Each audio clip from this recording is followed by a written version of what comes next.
Hoje é terça-feira, dia 3 de agosto de 2021. E o tema que estudaremos a nossa lição da escola sabatina será Encontrando o verdadeiro valor próprio. O texto que serve como base para o nosso estudo é Gênesis capítulo 39, verso 1, que diz: Potifar, oficial do faraó, comandante da guarda egípcio, comprou dos ismaelitas que o tinham levado para lá.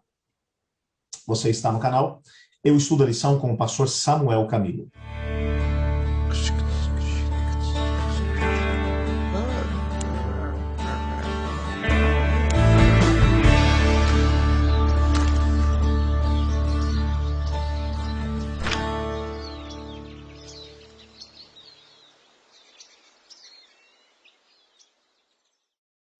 Nessa semana estamos estudando um pouco a história de José. José, que havia crescido como um filho mimado, o filho da primeira esposa ou da esposa mais amada do seu pai. O seu pai já tinha demonstrado o desejo de fazer dele o seu sucessor dentro da liderança da própria família. Isso acabou gerando uma grande divergência dentro da própria família.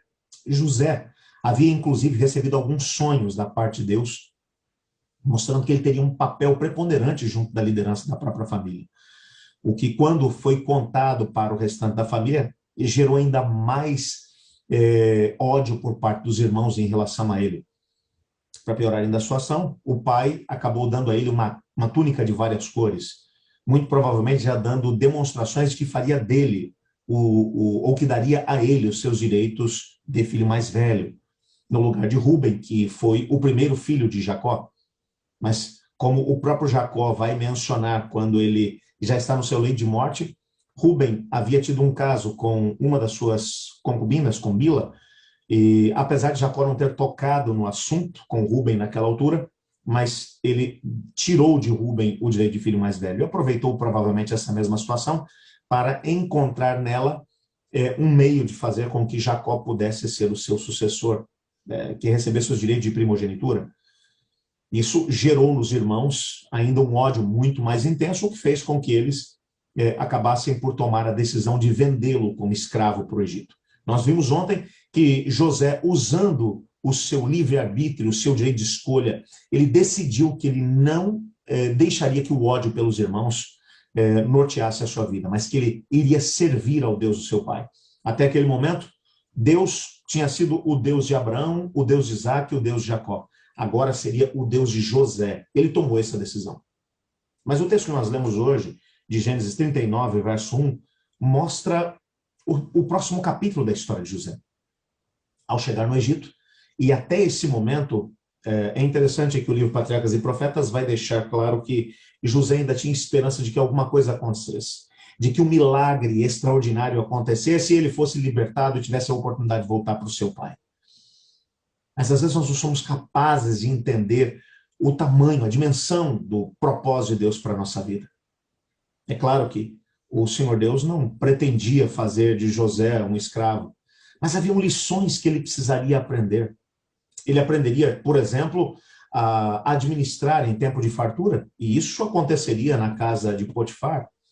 Ele tinha que aprender a administrar, por exemplo, em tempo de escassez. Ele aprenderia isso enquanto estivesse na prisão. Haviam caminhos de aprendizado que José deveria aprender, que nos caminhos que foram organizados ou foram abertos por Deus, com certeza José não os teria escolhido. Mas agora, quando chega no Egito, ele vai ser tratado como se fosse uma mercadoria, de filho mais velho, ou de pelo menos o filho mais velho da esposa mais amada, aquele que estava sendo preparado pelo pai para ser o novo líder da família. Agora, de uma hora para outra, o seu valor era medido em quê? Em moedas. Os irmãos o venderam por 30 moedas de prata. O preço de um escravo sem valor. Por quanto ele foi vendido no Egito? Não sei, mas com certeza os ismaelitas devem ter ganhado algum dinheiro em cima disso. Devem ter vendido por um valor maior. Mas mesmo assim, quem era José? Ele era senhor de si? Não mais. Filho amado? Não mais. Ele não passava de uma mercadoria barata, um escravo. José poderia, naquele momento, deixar que as pessoas à sua volta determinassem o seu valor. E se os ismaelitas determinassem o seu valor seriam 30 moedas de prata. Se Potifar determinasse o seu valor, talvez ele valeria um pouquinho mais do que isso. Mas para quê? Para servir como um escravo, que tinha o mesmo status de um animal de carga, talvez. Um jumento, um camelo, enfim, como se fosse um animal de carga. Mas José tomou uma segunda decisão. Veja, a primeira decisão que ele tinha tomado, e que nós estudamos na lição de ontem, é a decisão de que ele serviria a Deus. Agora, a segunda decisão que ele toma é a decisão de que ele não deixaria que as pessoas à sua volta determinassem o seu valor. Para os seus irmãos, ele não valia nada. Para os ismaelitas, ele valia 30 moedas de prata. Para Potifar, talvez valia um pouco mais do que isso. Mas ele decidiu que o seu valor seria determinado por ninguém menos do que pelo próprio Deus. E quem é você para Deus? Quando você olha para a Bíblia e você percebe o amor incrível com o qual Deus amou a humanidade, e quando você vai estudar um pouco as palavras inspiradas, você descobre que se fosse por uma única pessoa, Jesus Cristo teria vindo a esse mundo e teria feito absolutamente tudo o que ele fez. Então você começa a perceber que você tem um grande valor para Deus. Mesmo que as pessoas à sua volta não te valorizem como você acha que deveria ser valorizado, quando você olha para Deus, você encontra estabilidade emocional. Você tem um grande valor para Deus. Eu me lembro quando eu era pequeno ainda, lá em casa nós somos apenas 2 irmãos, meu irmão e eu. Nos damos muito bem hoje, graças a Deus.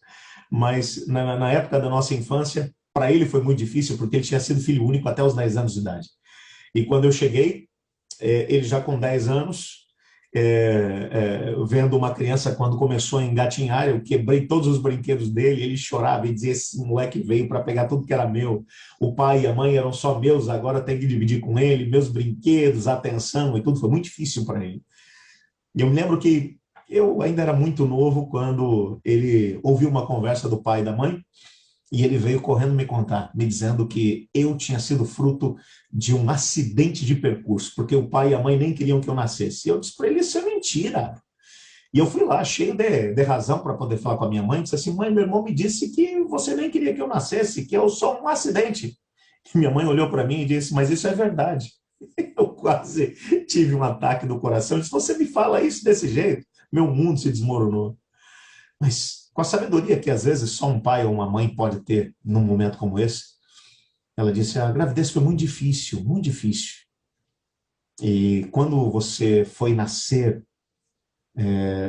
você demorou muito para poder nascer, a bolsa havia se rompido, e eu ainda lutei durante 2 dias para que você pudesse nascer. Quando finalmente o parto foi feito, você tinha o cordão umbilical, tinha dado 2 voltas no seu pescoço, você não estava respirando, e os médicos disseram que você não ia sobreviver, que você já tinha morrido. E eu disse a Deus, Deus, se você tem um plano para esse menino, traz ele de volta, e eu vou criá-lo para poder te servir. E nesse momento você começou a chorar. E o médico disse, olha, isso foi um milagre. E então ele olhou para mim e disse assim, teu pai e eu decidimos trazer teu irmão à existência. Mas Deus decidiu trazer você para cá, porque ele tem um grande plano para a sua vida. Aquilo mudou completamente a minha maneira de poder encarar a vida. E eu descobri que Deus tinha um plano para mim. Aquilo mudou a minha vida. Minha mãe talvez não tenha a noção de como me contar isso fez com que a minha vida pudesse ser norteada. Tomei algumas decisões equivocadas depois disso, claro que sim. Mas eu sempre tinha na minha cabeça, Deus tem um plano para a minha vida. Quando você descobre o seu valor em Deus, quando você descobre que antes que você fosse formado no ventre materno, Deus já tinha um propósito para a sua vida e que deu a você o direito de escolha, o livre-arbítrio para poder seguir esse plano ou não, mas sabendo que Deus tem um propósito, então o seu valor diante de Deus acaba sendo estabelecido. As pessoas que mais sofrem nesse mundo são as pessoas que estabelecem o seu próprio valor por aquilo que a sociedade, por aquilo que as pessoas que estão à sua volta pensam a seu respeito. E às vezes, principalmente em famílias disfuncionais, onde crianças crescem ouvindo: você não presta, você é um burro, você é um ignorante, você nunca vai conseguir. Essas coisas vão entrando na cabeça de uma criança. E às vezes alguns traumas se estabelecem. E quando essa criança se torna um adulto, às vezes ela não consegue ter uma autoestima equilibrada, porque guardou na mente aquilo que ouviu dos seus pais lá atrás. E na maior parte dos casos, os pais que acabam agindo dessa maneira, porque ouviram a mesma coisa lá atrás e só estão reproduzindo muito daquilo que receberam. Famílias disfuncionais têm a tendência de fazer com que os filhos cresçam com uma defasagem em termos de imagem própria. Quando nós nos vemos com a ótica de Deus, com as lentes de Deus, mesmo que tenhamos crescido num lar disfuncional, aonde não fomos valorizados como talvez deveríamos, Deus é capaz de mostrar para cada um de nós que Ele tem um grande projeto para a nossa vida. E que nada, absolutamente nada, iria tirar o grande propósito que Ele tem para nós. E o nosso valor só pode ser devidamente entendido quando olhamos para a cruz do Calvário. José não permitiu que nem os seus irmãos, nem os ismaelitas e nem o próprio Potifar estabelecessem o seu valor. Ele entendeu que o valor que ele tinha era o valor que Deus via nele. E por isso, ele conseguiu se manter estável, mesmo diante das dificuldades mais extremas que ele acabou enfrentando no Egito. Eu queria que nesse momento, talvez, você permitisse que o Senhor Deus te mostrasse o seu devido valor em Cristo Jesus. Talvez estou falando com uma pessoa que cresceu ouvindo que não ia conseguir, que olha para si mesmo e se acha feio, gordo ou magro, ou sei lá, que a sua aparência não te agrada, ou que você se sente indigno por causa de coisas que acabou fazendo, ou porque sua autoimagem é ruim. Eu queria que você olhasse nesse momento para a cruz do Calvário e tentasse ouvir Deus dizendo: com amor eterno eu te amei, por isso com benignidade eu te atraí. Ainda que uma mãe que amamenta o seu filho pudesse esquecer dele, eu todavia nunca esqueceria de você. Nas palmas das minhas mãos eu te tenho gravado. O Senhor Deus te ama com amor eterno. Você tem um valor que é imensurável. Se fosse só por você, Jesus teria vindo para poder morrer. Deixe que esse amor de Cristo te constranja e coloque em equilíbrio a visão que você tem a respeito de si mesmo. Eu quero orar com você nesse momento, pedindo a Deus para que Deus te ajude, quem sabe, a romper com algumas das questões que talvez tenham feito com que a sua autoimagem seja talvez desequilibrada. Olhe comigo.